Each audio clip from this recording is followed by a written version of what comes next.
I'd like to say a few words about Mike on behalf of my son, Dante, who was his oldest grandson. Dante only got to know Mike after he had already been diagnosed with Alzheimer's, but they managed to form a very special bond between the two of them. I feel like I knew Mike all my life. Such a generous man, easygoing, a glass half full kind of guy. But he had a fierce temper, too, if you pushed him too far, just like my son. I remember one time, he got in a little scrape with the law. Had to spend the night in lockup. Dante spent the whole evening in there with his grandfather, and I just figured he was being a nice guy, being kind, looking after his grandfather. But no, Dante told me it was a privilege to him to spend that night with his grandfather, just to be able to talk and spend that time together. Because that was the thing about Mike.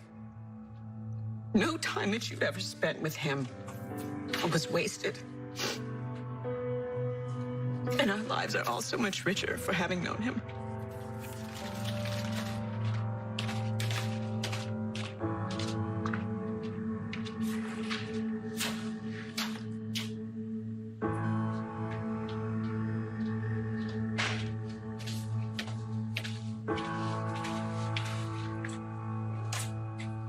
I'm here on behalf of my daughter, Avery. She was Mike's second youngest grandchild. And boy, Avery adored her grandfather. And it really was a mutual admiration society. While Mike was able, he played tea party with Avery. He pushed her on the swings. He helped her blow bubbles. He told her marvelous stories about when he was a boy. And he talked to her about horses, and she really liked that.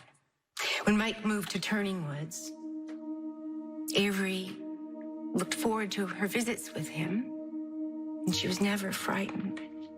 And even as Mike became less able to focus and communicate, he always had a big smile for her.